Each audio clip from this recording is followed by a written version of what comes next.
Kau rupanya? Ya, aku. Aku membutuhkanmu, anak setan. Aku bukan anak setan. Tapi wajahmu seperti setan. Kaulah setan itu. Perbuatanmu jahat seperti setan. Tutup mulutmu. Aku datang kemari untuk menantangmu bertarung. Hai anak setan. Aku bukan anak setan. Aku mempunyai seorang ayah. Nah, lihat.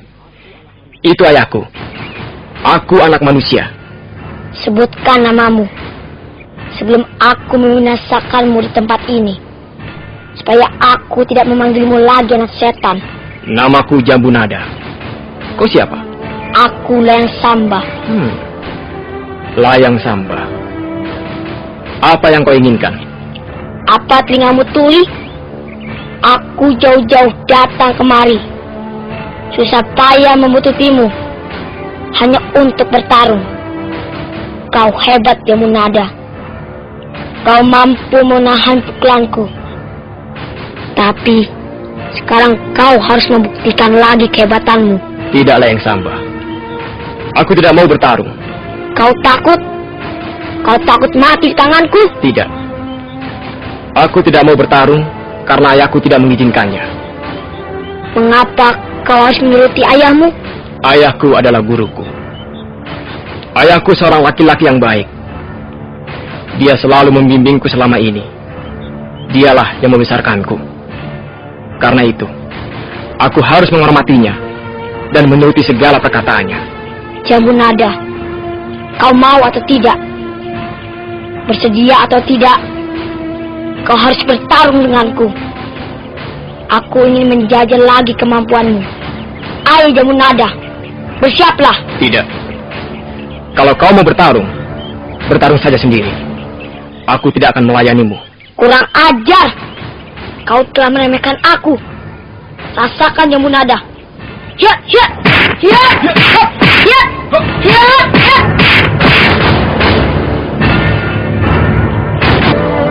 Layang Samba segera melancarkan pukulan beruntun.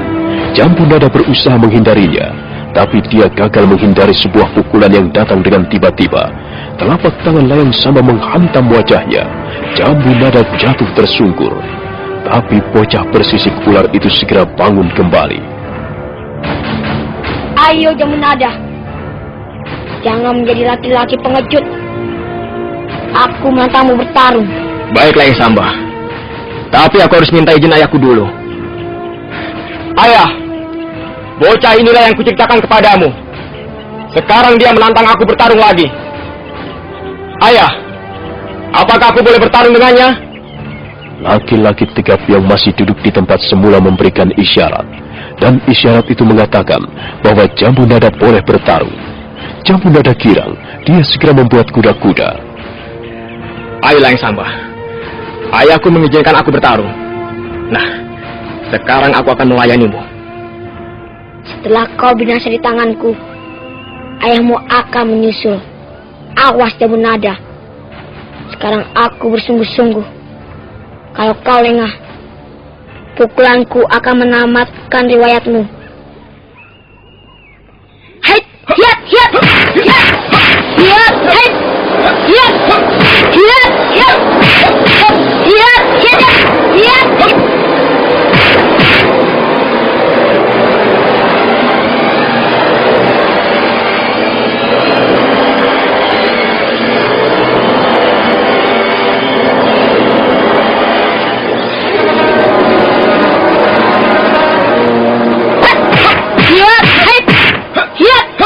Layang Samba menyerbu dengan garang. Beberapa kali dia mengirimkan pukulan beruntun. Jambu Nada selalu berhasil menepiskannya. Suatu saat dia menjatuhkan tubuhnya dan bergulingan di atas tanah. Layang Samba, anak laki-laki Dewi Sambi dan Putong Bajil itu menjadi sangat geram karena serangannya selalu gagal. Dia melompat mundur beberapa tindak. Bocah itu lalu mengusapkan telapak tangannya beberapa kali. Matanya menjadi merah dan mulutnya bergetar. Hati-hati Jambu Nada. Kali ini kau tidak akan mampu menahan pukulanku. Hiat!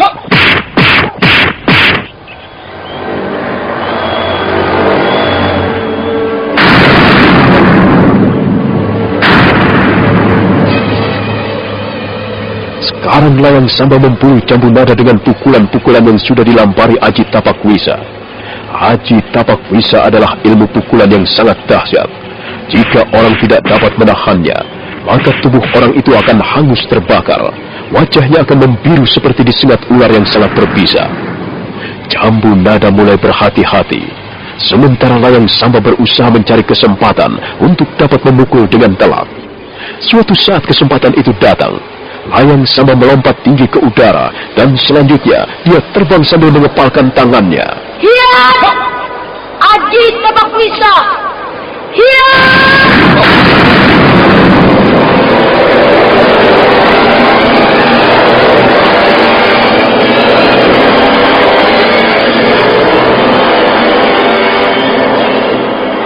Pukulan Layang Samba kali ini benar-benar dahsyat.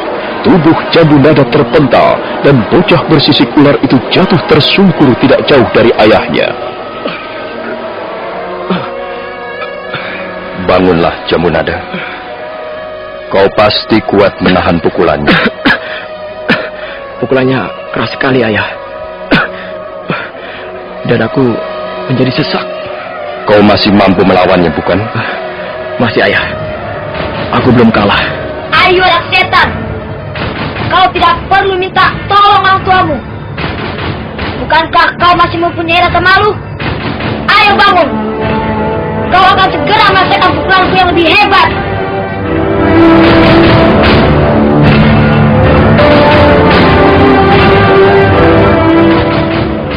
Jambu Nada segera bangun. Dia menarik napas panjang beberapa kali untuk melonggarkan dadanya. Sementara Layang Samba sudah menunggu dengan kuda-kudanya. Mereka kembali berdiri berhadap-hadapan. Layang Samba, aku belum kalah. Ayo, kita teruskan lagi. Aku juga tidak akan berhenti memukulmu sebelum kau binasa. Kau jahat. Kau kejam seperti iblis. Aku benci orang berwatak kejam. Ayo Layang Samba. Aku sudah tidak sabar lagi.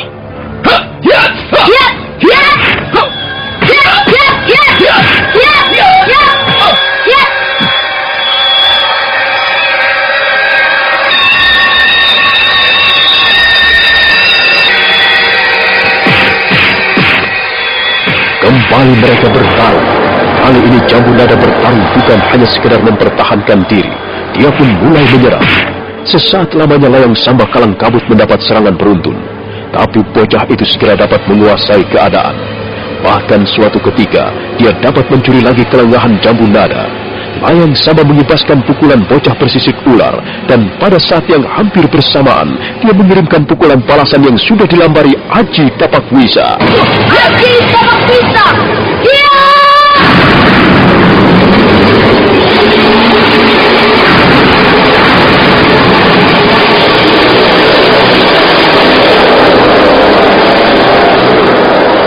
Terjadi lagi benturan keras.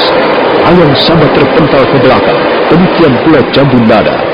Bocah bersisik ular itu jatuh tengkurap di atas rumput-rumput kering.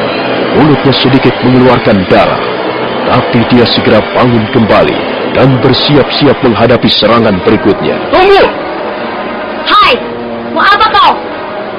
Mau ikut bertarung? Ayah, jangan ganggu kami. Bocah sombong itu akan aku hajar. Tenang, Jambu Nada. Jangan dikuasai nafsumu. Tenang saja. Jangan ikut campur. Kalau kau tidak terima anakmu kupukul, majulah. Kalian bersama-sama. Sabarlah, anak muda. Aku hanya ingin tahu, dari mana kau memperoleh Aji Tapak Wisa? Apa urusanmu? Aku hanya sekedar ingin tahu, apakah kau mempunyai hubungan dengan Dewi Sambi? Aku hanya sekedar ingin tahu saja. Kau tidak perlu tahu. Apa kau mempunyai hubungan dengan Dewi Sambi? Layang Samba terkejut mendengar pertanyaan itu. Dia tidak buru-buru menjawabnya. Bocah itu mendesis, kemudian mundur beberapa tindak. Dari mana kau kenal Dewi Sambi? Dewi Sambi memang seorang pendekar wanita yang terkenal. Lebih-lebih dia terkenal mempunyai Aji Tapak Wisa. Hai, dengar. Dewi Sambi adalah ibuku. Dan Butong Bajil adalah orang tua laki-lakiku. Aku memperoleh aji tabak pisah dari guruku, Dewi Upas. Guruku bersemayam di sana, di lereng Gunung Kawi.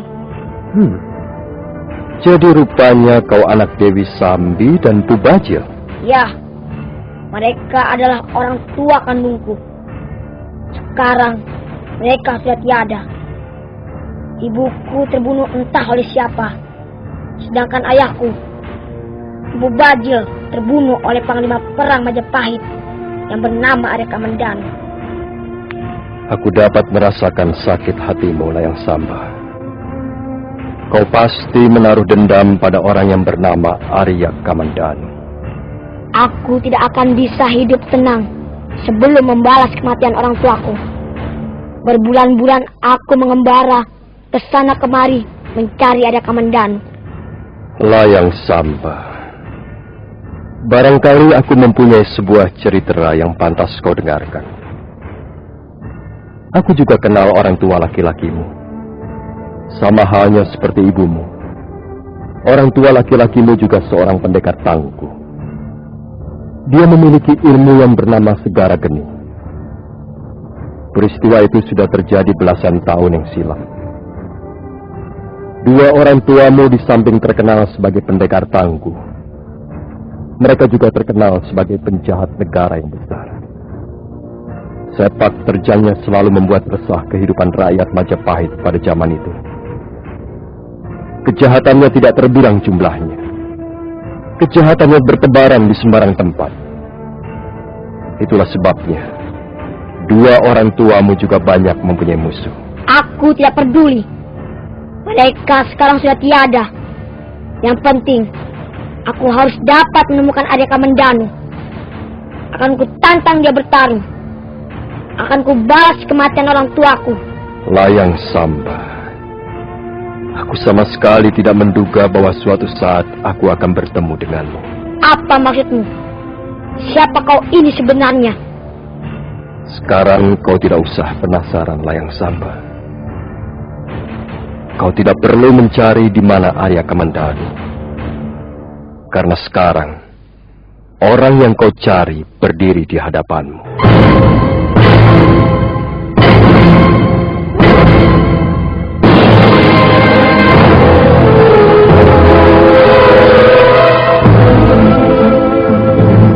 Kembali Layang Samba tersentak. Matanya merah menatap tajam ke arah laki-laki tegap yang mengaku sebagai Arya Kamandanu. Sepertinya bocah itu tidak segera percaya begitu saja. Dia mendengus keras sambil menuding ke wajah laki-laki di hadapannya. Kau jangan mengaku aku. Aku tidak mengaku-ngaku, Layang Samba. Aku dapat bercerita sedikit tentang sejarah kematian orang tuamu. Waktu itu kami bertarung. Aku sebagai panglima perang Majapahit mengemban tugas dari raja untuk membinasakan dua orang gembong penjahat. Dan mereka adalah orang tuamu. Ketika aku sudah dapat membinasakan Pubajil, orang tua laki-lakimu, Dewi Sambi merintih-rintih minta kuampuni. Aku pun tidak sampai hati, karena pada saat itu dia mengatakan sedang mengandung. Dia lalu kulepaskan. Dan setelah itu, aku tidak tahu lagi bagaimana nasibnya. Ayah, awas! Hiya! Hiya!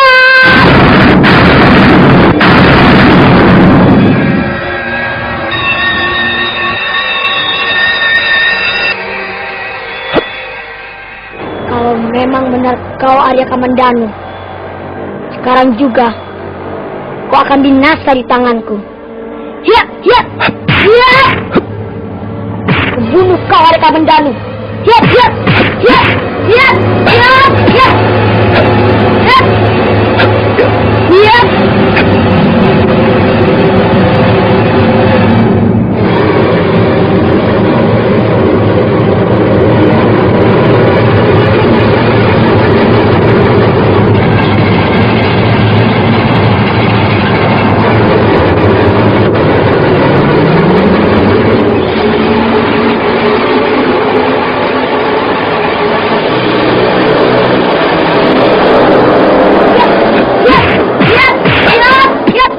Layang Samba menyerang dengan beringas.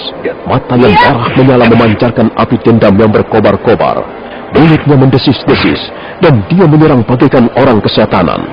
Arya Kamandanu melayaninya dengan tenang. Dia sama sekali tidak mengadakan serangan balasan. Dia hanya bergerak ke kiri dan ke kanan menghindari serangan. Beberapa kali pukulan Layang Samba yang dahsyat terpaksa menerjang ruangan kosong.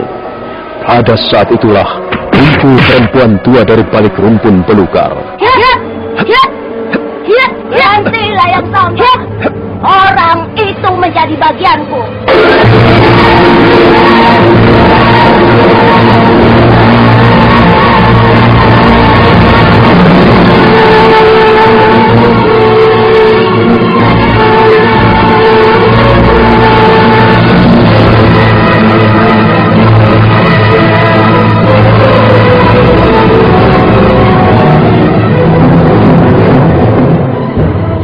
Dia mengaku bernama Arya Kamandanu, Nek. Dia memang orang yang kita cari-cari, Layang Samba. Apakah kau yang bernama Dewi Upas dari lereng Gunung Kawi? Kaukah guru Dewi Sambi? Minggir, Layang Samba. Biar aku bicara dengan orang ini. Arya Kamandanu. Sudah lama sekali kami mencarimu. Dan akhirnya nasib telah mempertemukan kita di tempat ini. Kaukah yang bernama Dewi Upas? Ya, akulah Dewi Upas. Akulah gurunya Sambi, juga guru Layang Samba. Mereka belajar ilmu tapak wisa dariku. Dewi Upas. Apa benar Layang Samba anak Dewi Sambi dan Putong Bajil? Bocah itu sekarang sudah tidak mempunyai orang tua lagi. Kaulah yang membunuh orang tuanya. Kau mempunyai hutang yang harus kau bayar, Arya Kamandanu. Aku tidak perlu menyangkal, Dewi Upas. Memang akulah yang membunuh Putong Bajil. Tapi soal kematian Dewi Sambi, aku tidak tahu menau. Sambi hidup terlunta-lunta setelah suaminya kau binasakan. Arya Kamandanu. Kau pikir hanya kaulah orang sakti di muka bumi ini, Kau pikir hanya kaulah orang paling dikjaya? Aku tidak pernah merasa seperti itu. Kaulah yang mengatakannya begitu, Dewi Upas. Setelah membunuh Bajil, kau lalu menghilang begitu saja. Berbulan-bulan kami mencarimu, Arya Kamandanu. Belum puas rasanya hatiku jika belum menjajal kesaktianmu. Konon kabarnya, kau mempunyai sebilah pedang yang ampuh. Dewi Upas, masa-masa seperti itu bagiku sudah lewat. Aku tidak lagi hidup di tengah dunia ramai. Aku selalu berusaha menghindari tindak kekerasan. Kau tidak mempunyai alasan untuk tidak membayar hutangmu, Arya Kamandanu. Aku sama sekali merasa tidak mempunyai hutang padamu, Dewi Upas. Juga pada Layang Samba. Kalau aku terpaksa membunuh Bajil, karena aku harus mengemban tugas dari negara. Dan lagi Bajil seorang penjahat besar. Dia sudah banyak membunuh orang. Dia sudah membuat kesusahan di mana-mana. Kau berhutang nyawa padaku, Arya Kamandanu. Dan hutang nyawa harus kau bayar dengan nyawa. Kalau memang kalian menganggap demikian, terserah. Dan jika kalian ingin bertarung, aku tidak dapat melayani kalian. Kau harus melayani kami. Kita harus menyelesaikan urusan lama. Ayo, Layang Samba. Setan kecil itu menjadi bagianmu. Biarlah aku yang menghadapi Arya Kamandanu. Baik, Nek. Ayo Jamunada. Akulah lawanmu. Hiat! Hiat! Hiat! Hiat! Hiat! Hop! Hiat! Hiat! Hiat! Hiat!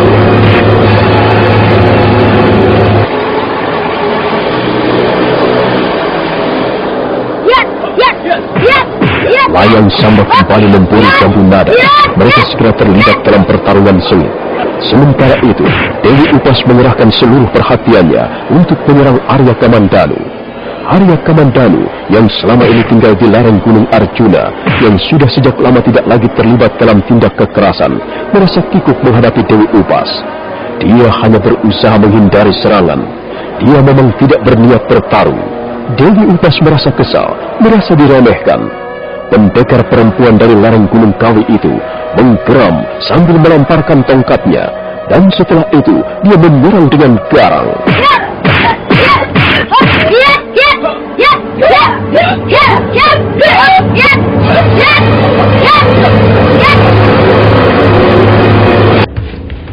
Kamandanu, kalau kau tidak segera mengeluarkan kemampuanmu, kau pasti akan binasa di tanganku.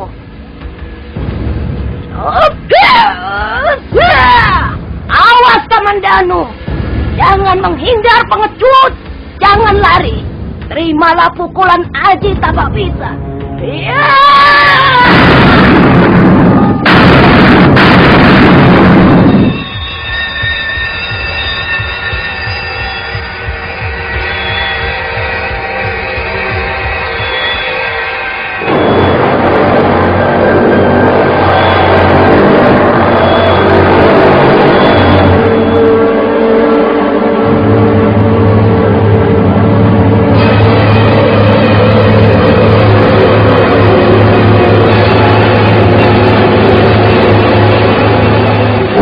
Dewi Upas bagaikan geledek menyambar menghantam dada Arya Kamandanu. Arya Kamandanu terlempar jauh ke belakang dan jatuh menimpa sebongkah batu besar. Jambu Nada segera memburu ayahnya. Ayah, kau tidak apa-apa, Ayah? Oh, tidak. Aku hanya merasa dadaku sesak. Ayah, lawanlah perempuan itu. Jangan diam saja. Perempuan itu jahat. Dia bermaksud membunuhmu, Ayah. Ayo, lawanlah dia. Jangan biarkan dia membunuhmu, Ayah. Jambu Nada, kau selalu lupa pesanku. Kita tidak boleh bertarung dengan siapa saja. Kita harus selalu berusaha menghindari pertarungan. Tapi perempuan itu jahat. Dia punya ilmu setan. Dia akan membunuhmu, Ayah. Dia yang memaksamu bertarung, Ayah. Kau harus melawannya, Ayah. Jangan hanya tinggal diam. Nanti kau terbunuh. Kalau Dewata Agung tidak menghendakinya, hal itu tidak akan pernah terjadi. Manusia tidak bisa mencabut nyawa seseorang. Hanya Dewata Agung yang mempunyai wewenang untuk mengakhiri hidup seseorang. Jambu Nada kelihatan kecewa dan kesal. Sementara Arya Kamandanu sudah kembali bangkit. Sedangkan Dewi Upas sudah bersiap-siap lagi untuk mengirimkan pukulan berikutnya. Bagus, Kamandanu. Kau masih bisa berdiri. Tapi nanti, sebentar lagi kau akan tercampak menjadi bangkai. Dan burung gagak akan menggerogoti dagingmu.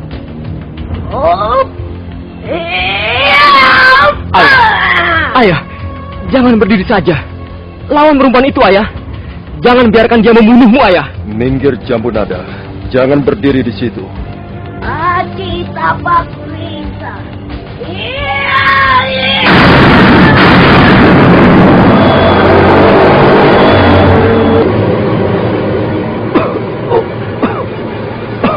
Ayah, mengapa kau diam saja? Mengapa kau tidak berusaha memberi perlawanan, Ayah? Kau membuatku kesal. Aku benci padamu. Aku benci padamu, Arya Kamandanu. Kau bukan ayahku. Kau ternyata seorang laki-laki pengecut. Kau takut melawan orang itu. Kau gentar melawan perempuan setan itu, bukan? Jambu Nada, ini bukan urusanmu. Aku memang pantas menerimanya. Aku sudah membunuh Mpu Bajil, orang tua Layang Samba. Dan sekarang mereka bermaksud membalas dendam. Karena itu aku akan menerimanya. Dan kau akan membiarkan mereka membunuhmu, begitu? Awas, Jambu Nada, minggir!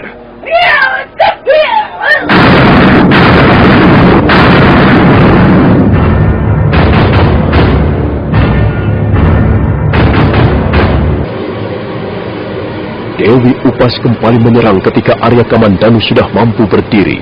Kembali Arya Kamandanu menjadi sasaran pukulan Aji Tapak Wisa. Tubuhnya terpental ke sana kemari. Nampaknya Arya Kamandanu benar-benar tidak ingin mengadakan perlawanan. Dia membiarkan dirinya menjadi bulan-bulanan Dewi Upas. Sementara itu, matahari sudah tenggelam di mulut cakrawala. Cahaya di atas langit menjadi redup.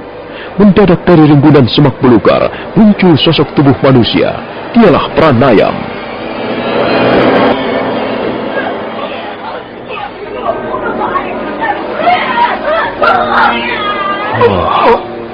Mengapa Arya Kamandanu tidak memberikan perlawanan sama sekali? Mengapa dia membiarkan dirinya menjadi bulan-bulanan perempuan jahat itu? Ini pertarungan yang tidak adil. Aku tidak sampai hati melihatnya. Arya Kamandanu bisa terbunuh.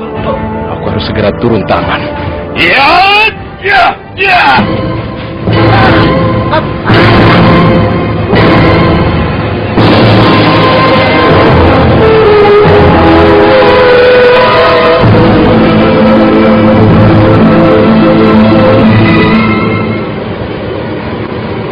Keparat, setan belah. Siapa kau ini? Berani sekali kau mengganggu pekerjaanku. Dia orang buntung itu, Nek. Rupanya dia membutuhkan kita. Awas, kuperingatkan kau, orang buntung. Jangan ikut campur urusan kami, kecuali kau mencari maki. Maaf, Dewi Upas. Aku melihat pertarungan yang tidak adil. Seharusnya kau tidak menganiaya orang seperti itu. Kau bermaksud membelanya. Seharusnya kau menyudahi pertarungan yang tidak adil ini. Tidak sepantasnya seorang pendekar menganiaya orang yang tidak memberikan perlawanan. Orang buntung. Kalau kau masih ingin hidup, gunakan sedikit akal sehatmu. Cepat pergi dari sini. Dewi Upas, belum tentu aku mampu menandingi ilmu dan kekuatanmu. Tapi aku tidak bisa tinggal diam melihat seorang pendekar dianiaya. Sungguh malang nasibmu. Kau akan binasa lebih dulu.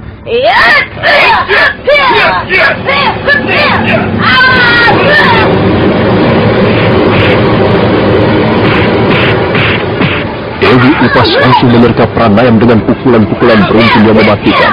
Pranayam berusaha menghindarinya. Sementara itu, Arya Kamandanu sudah bangun kembali. Dia duduk di tunggul jambu nada, sedangkan Layang Samba berdiri berkacak pinggang di bawah pohon, sibuk memperhatikan gurunya yang sedang berusaha menghajar Pranayam.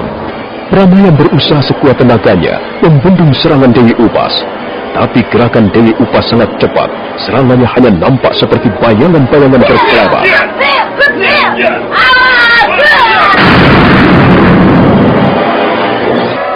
Pranayam selamat dari ancaman maut. Pukulan Dewi Upas menggelegar menghantam dahan pohon. Perempuan tua itu buru-buru membalikkan punggungnya, dan dia menggeram menyeramkan. Mulutnya menyeringai, kedua belah matanya merah menyala, bagaikan api yang siap menelan hangus benda-benda di hadapannya. Dan saat berikutnya, Dewi Upas nampak bagaikan perempuan iblis, sang pencabut nyawa. Lidahnya menjulur ke depan, dan dari rongga mulutnya menyemburkan asap berbisa.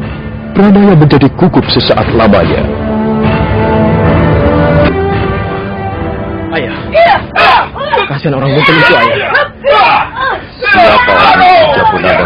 Entahlah, aku tidak tahu siapa namanya. Aku sudah pernah bertemu dengan orang itu di desa Pajarakan. Lihat, Ayah, dia semakin terdesak. Perempuan jahat itu bisa membunuhnya dengan kejam, Ayah. Ayah, tolonglah, Ayah. Tolonglah orang itu. Ayah, mengapa kau masih tinggal diam, Ayah? Ayah. Baiklah, kalau kau tidak mau menolongnya, biarkan aku melakukannya. Jambu Nada, kau tunggu saja di sini.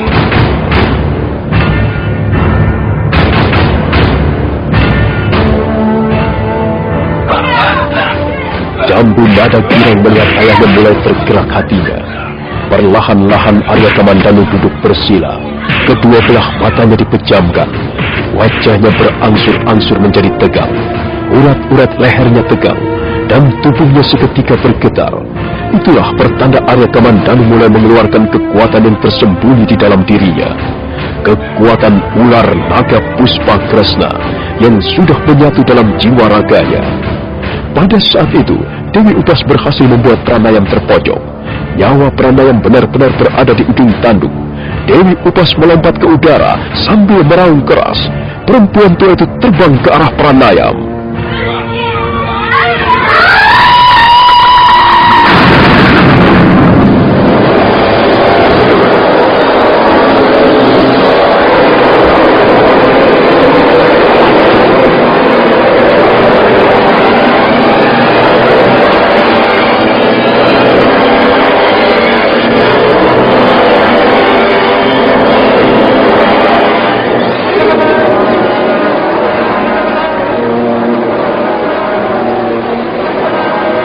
Pranayam selamat dari terkaman maut.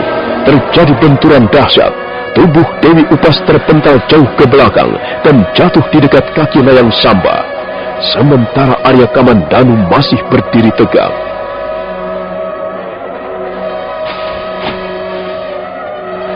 Oh, Nek, apa yang terjadi, Nek? Kau tidak apa-apa? Kurang ajar. Kau curang, Arya Kamandanu. Kau licik. Tapi jangan kepuru kau bersenang hati. Ayo, kita mulai lagi. Minggir Layang Samba.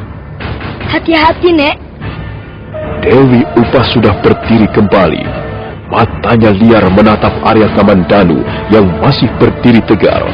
Mulutnya mendesis-desis dan mengeluarkan asap putih. Asap yang mengandung racun mematikan. Arya Kamandanu, aku senang kau menunjukkan kekuatan. Ternyata benar apa kata orang-orang. Kau menyimpan tenaga ular naga Puspa Kresna yang dahsyat. Dewi Upas, sebenarnya aku tidak ingin bertarung denganmu. Pertarungan ini hanya akan sia-sia saja. Tidak ada gunanya sama sekali. Pertarungan ini akan menjadi pertarungan yang menentukan, Arya Kamandanu. Aku ingin menguji sampai sejauh mana kekuatanmu. Ayo, bersiaplah. Mari kita bertarung secara adil. Kalau memang begitu keinginanmu, baiklah Dewi Upas. Sekarang aku terpaksa melayanimu. Kalau tadi kau mampu menahan pukulan tapak pisahku, sekarang tidak. Lihat Arya Kamandanu. Lihat.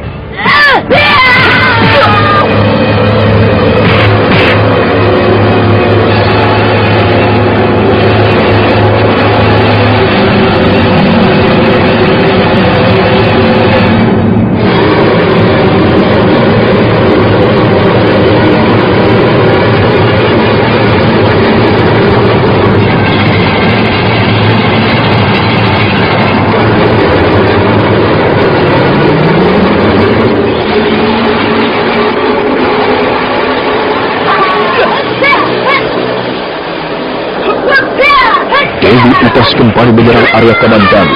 Perempuan tua itu sama sekali tidak memberikan kesempatan Arya Kamandanu menghindar. Dia terus memburu dengan serangan-serangan gencar dan garang. Pranayam yang baru saja selamat dari terkaman maut berdiri menonton tidak jauh dari Jambu Nada. Sementara itu Layang Samba nampak cemas. Dia tidak begitu lagi yakin bahwa gurunya akan sanggup menandingi kesaktian Arya Kamandanu. Pertarungan berlangsung dengan seru. Gerakan mereka sangat cepat. Pranayam hanya dapat melihat dua buah bayangan berkejaran di udara malam. Sungguh-sungguh suatu pemandangan yang sangat langka. Luar biasa mereka itu. Baru kali ini melihat pertarungan yang sungguh dahsyat. Rupanya cerita orang-orang tentang Arya Kamandanu bukanlah dongeng kosong. Ya, sekarang aku dapat melihat sendiri kehebatan pendekar ternama itu. Tapi terus terang, aku belum mampu meramalkan siapa yang bakal keluar sebagai pemenang. Dewi Upas mempunyai pukulan yang sangat berbahaya. Aku hampir saja menjadi korbannya. Dewi Upas terus memburu dengan serangan gencar. Arya Kamandanu berusaha mengatasinya dengan bijaksana. Dewi Upas kembali menggeram sambil membalikkan punggungnya ketika serangannya lagi-lagi tidak mendapatkan sasaran yang tepat. Sambil berteriak garang, perempuan tua itu kembali menyergap. Kali ini Arya Kamandanu tidak berusaha menghindar. Dia berdiri tegak menunggu pukulan yang akan dilontarkan musuhnya.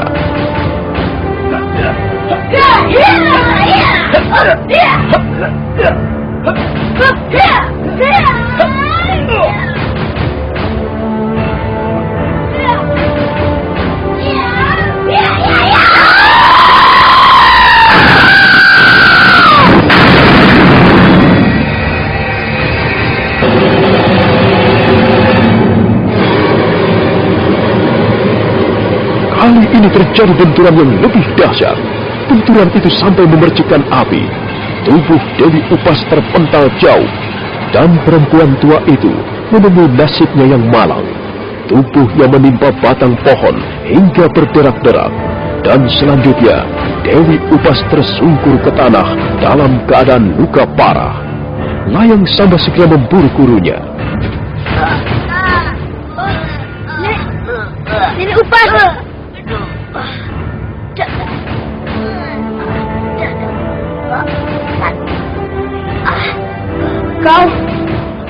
Kau masih bisa melawannya, Nek. Layang Samba. Ayo, bangun, Nek. Kerahkan kekuatanmu. Kau sendiri berkata bahwa kau pasti bisa membinasakan Arya Kamandanu. Ayo, Nek, bangunlah. Minggir Layang Samba. Aku akan memenuhi janjiku. Aku akan membunuh Arya Kamandanu untukmu. Minggirlah.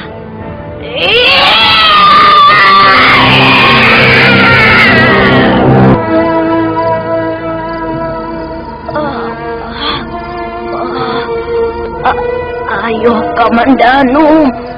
Dewi Upas terus melangkah setindak demi setindak. Arya Kamandanu tetap berdiri tegak di tempat semula. Jarak mereka tinggal beberapa langkah lagi. Tiba-tiba wajah Dewi Upas menjadi tegang. Warnanya berubah-ubah. Semula wajahnya menjadi kuning pucat, kemudian berubah menjadi hitam.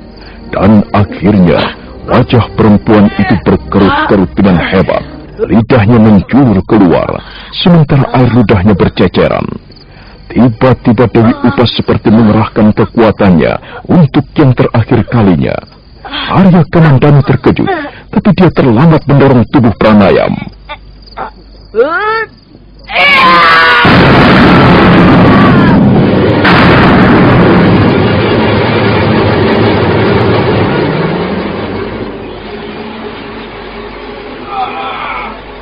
Pranayam yang pada saat itu berdiri tidak jauh dari Arya Kamandanu juga tidak menduga sama sekali. Tiba-tiba saja dia melihat Dewi Upas merentangkan tangannya dan selanjutnya terjadi benturan hebat. Pranayam terpental ke belakang dan jatuh di atas rumpun belukar. Demikian pula halnya dengan Dewi Upas.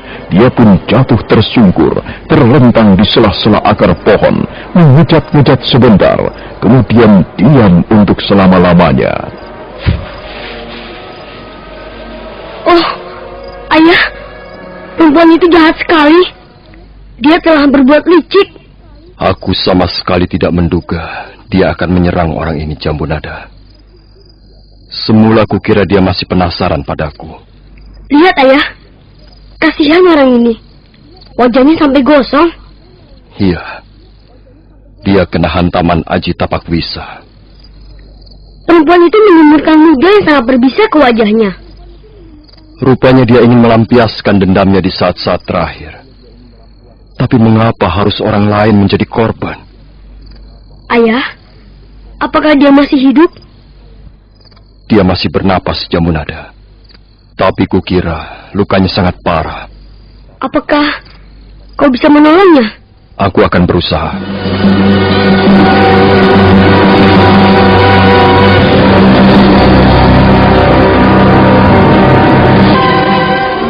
Arya Kamandanu duduk bersila di samping Pranayam yang terlentang tak berdaya. Dia lalu memeriksa wajah Pranayam yang gosong kena sengatan Aji Tapakwisa. Setelah itu dia memejamkan matanya sesaat. Kemudian mulai mengucapkan kata-kata dalam hati. Kata-kata yang ditujukan pada sang pemberi hidup, roh yang maha besar, sukma yang maha tinggi, yang menguasai nasib manusia di seluruh Mayapada. Kau adalah Raja Kebenaran, kebenaran yang tiada bercacat celah, kebenaran yang maha indah, gilang gemilang laksana matahari pagi terbit di permukaan telaga abadi. Kebenaran langgeng, tiada awal, tiada akhir. Dan aku hanyalah segumpal napas yang kau tiupkan ke rahim ibuku. Tubuhku kotor dilumuri debu dunia. Jiwaku lusuh dibalut nafsu angkara. Aku ini makhluk tidak berdaya. Aku tidak bisa apa-apa. Kaulah yang bisa. Kaulah yang memiliki segala daya. Kaulah yang membangunkan dan yang menidurkan mataku. Kaulah yang merentangkan mimpi-mimpi dalam tidurku. Kaulah yang menggerakkan kaki dan tanganku.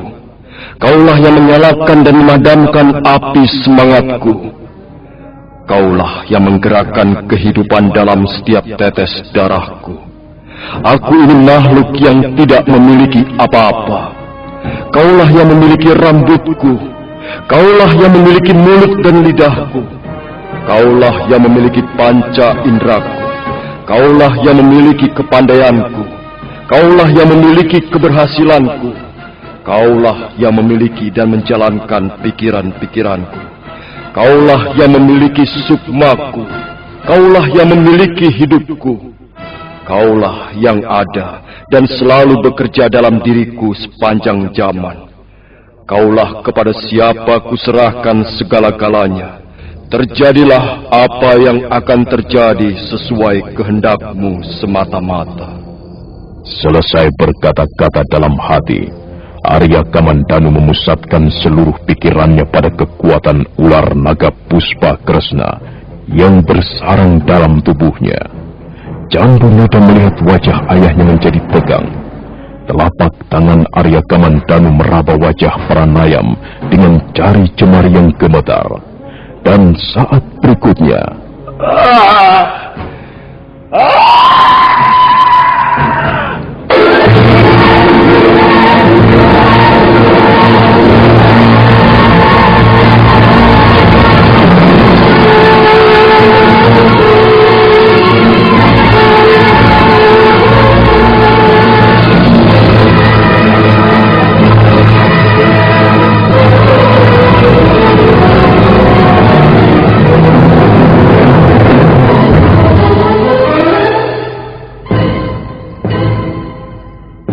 dia akan sembuh kembali seperti sedia kala? Kita serahkan semuanya pada Yang Maha Kuasa, Jambu Nada. Kalau Yang Maha Kuasa menghendaki orang ini sembuh, maka dia akan sembuh. Kita lihat saja nanti. Oh, ayah, dia mulai bergerak. Lihatlah, dia mulai bergerak dan luka-luka di wajahnya tiba-tiba saja lenyap. Kau telah berhasil menyembuhkannya. Bukan aku yang menyembuhkannya, Jambu Nada. Kalau memang dia sembuh, aku hanyalah perantara saja. Tenanglah, Tuan. Berkat karunia Sang Hyang Widi, Tuan telah selamat. Terima kasih. Apa sebenarnya yang telah terjadi? Tuan pingsan cukup lama, dan kami senang melihat Tuan sadar kembali. Terima kasih atas pertolongan Tuan.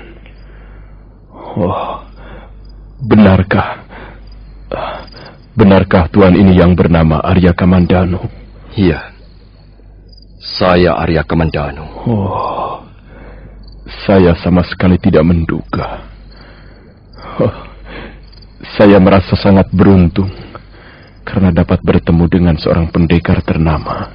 Sudahlah, lebih baik Tuan istirahat barang sejenak. Jambu Nada, kalau kau masih mempunyai simpanan air, tolong beri Tuan ini minum sedikit. Ya, kukira Masih ada air dalam kantongku ini.